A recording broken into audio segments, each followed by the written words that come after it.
Hello friends, welcome back to my channel. আমি চন্দনা দাস। তা আজকের আমি আপনাদের সামনে চলে এসেছি দারুণ একটি টপিক নিয়ে। তা আপনারা অনেকেই নেটওয়ার্ক মার্কেটিং করেন। তা আপনারা সকলেই কি জানেন নেটওয়ার্ক মার্কেটিং করতে গেলে আমাদেরকে কোন জিনিসটি সবার প্রথমে শিখতে হবে?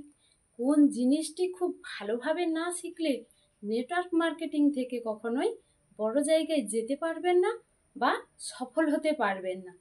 তা সেই জিনিসটি কি তা আপনারা জানতে চাইছেন তো?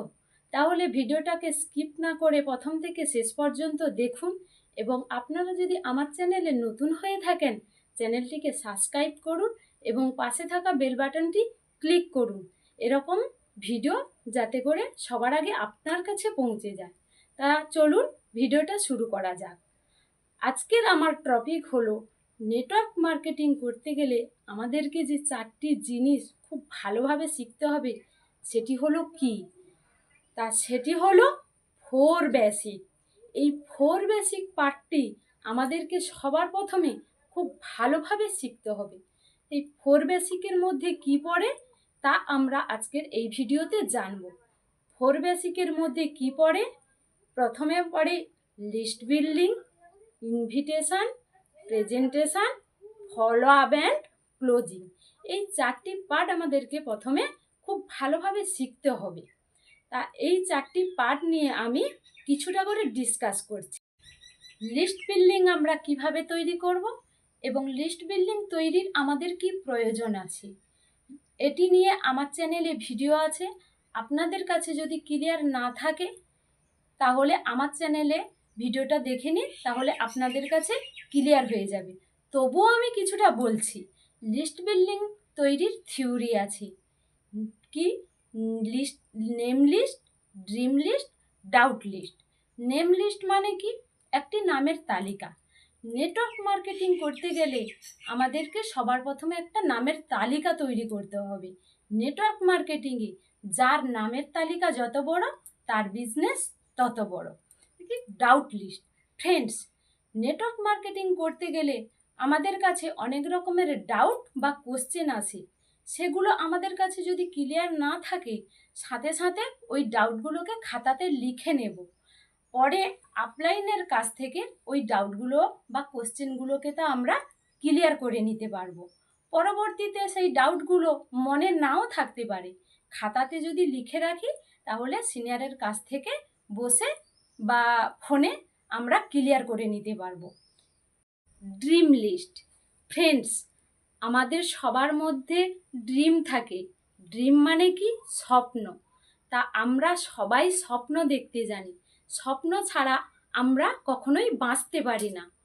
তা স্বপ্ন যে আমরা দেখি সেই স্বপ্নগুলো কোনো কারণে তা পূরণ করতে পারি না। নেটওয়ার্ক মার্কেটিং থেকে এই স্বপ্নগুলো আমরা আস্তে আস্তে করে তা পূরণ করতে পারবো। তাই স্বপ্নগুলোকে মনের মধ্যে না রেখে খাতাতে লিখুন এবং প্রতিদিন তা একবার করে দেখুন, তাহলে আপনার নেটওয়ার্ক মার্কেটিংয়ে কাজের জেদটা বেড়ে যাবে আর আপনি নেটওয়ার্ক মার্কেটিং থেকে আপনার স্বপ্নগুলোকে আস্তে আস্তে করে পূরণ করতে পারবে। এইভাবে আমরা লিস্ট বিল্ডিংটা তৈরি করব। দ্বিতীয় পয়েন্ট হলো কি? ইনভিটেশন। আপনারা কিভাবে ইনভাইট করবেন তা নিয়ে আমার চ্যানেলে ভিডিও আছে। আপনাদের কাছে যদি ক্লিয়ার না থাকে তা আমার চ্যানেলের ভিডিওটা দেখে নিন, তা আপনাদের কাছে পুরোপুরি ক্লিয়ার হয়ে যাবে। তবু আমি কিছুটা বলছি কিভাবে ইনভাইট করবেন। তা ইনভাইট করার আগে আমরা প্রথমে কি করি? একটা নামের তালিকা তৈরি করি আর সেই তালিকা ধরে ধরে তাদেরকে ইনভাইট করি। ধরুন বাড়িতে কোনো অনুষ্ঠান হচ্ছে, তা অনুষ্ঠান হওয়ার আগে আমরা কি করি? একটা নামের লিস্ট বানাই আর সেই লিস্ট ধরে ধরে তাদেরকে নিমন্ত্রণ করি। তা নেটওয়ার্ক মার্কেটিংয়েও তেমনই। আপনি যে সবার প্রথমে একটা লিস্ট বানিয়েছেন, ওই লিস্ট ধরে ধরে আপনি তাদেরকে এইভাবে ইনভাইট করবেন যে আপনি যে একটি সঠিক প্ল্যাটফর্মের সাথে যুক্ত আছেন, আপনি যদি তাদেরকে না বলেন তাহলে তারা জানবে কিভাবে? আপনাকে সাবজেক্টটা বা বলতে হবে, বিষয়টা বলতে হবে। এইভাবে আপনারা ইনভাইটটা করবেন। তৃতীয় পয়েন্ট হলো প্রেজেন্টেশন। ফ্রেন্ডস, এই প্রেজেন্টেশন পার্টটি আপনাকে আপনার সিনিয়রের কাছ থেকে খুব ভালোভাবে শিখে নিতে হবে। প্রেজেন্টেশন দিতে যাওয়ার আগে আপনাকে একটা ড্রেস কোড মেনটেন করতে হবে। মানে নেটওয়ার্ক মার্কেটিংয়ে আমাদেরকে একটা খুব সুন্দর ড্রেস কোড লাগে, সেই ড্রেস কোডটা আপনাকেও মেনটেন করতে হবে। এবং আপনি যে প্রেজেন্টেশন দিতে যাবে সেখানে আপনার সাথে থাকবে প্রেজেন্টেশন দেওয়ার ফাইল, বসিওর, ক্যাটলগ, এই সমস্ত টুল আপনার কাছে অবশ্যই থাকতে হবে। এবং আপনি কাউকে প্রেজেন্টেশন দিতে গেছেন, ওখানে প্রেজেন্টেশন দিতে দিতে অন্য কেউ এসে ওই জায়গাটাকে গন্ডগোল করার চেষ্টা করলো, সেখানে আপনাকে খুব স্ট্রং থাকতে হবে। আপনি যে সাবজেক্টটি নিয়ে তার সাথে কথা বলছেন সেই সাবজেক্টের বিষয়ে আপনাকে খুব স্ট্রং থাকতে হবে। এবং আপনি যে প্রেজেন্টেশনের যে কথাগুলি তাকে বলছেন ভালোভাবে ক্লিয়ার করে তাকে বুঝিয়ে দিতে হবে। এইভাবে আপনি প্রেজেন্টেশনটা দেওয়া কমপ্লিট করবে।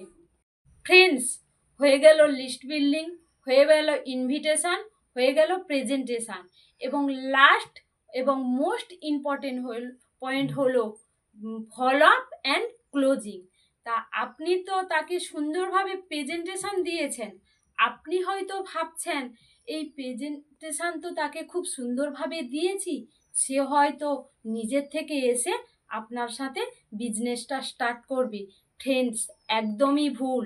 প্রেজেন্টেশন দেখানোর 24 ঘন্টা বা 48 ঘন্টার মধ্যে আপনাকে ফলো আপ করতে হবে, এবং তার মধ্যে যদি কোনো কোশ্চেন থাকে বা ডাউট থাকে সেগুলোকে আপনাকে ভালোভাবে ক্লিয়ার করে দিতে হবে, এবং তাকে ভরসা দিতে হবে যে আপনি পজিটিভ ডিসিশন নিয়ে কাজটা শুরু করুন, আপনার থেকে 5 টাকাও লস হবে না।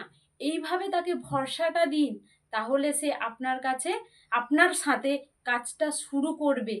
এইভাবে আমরা আজকের ছিল এই আমার টপিক।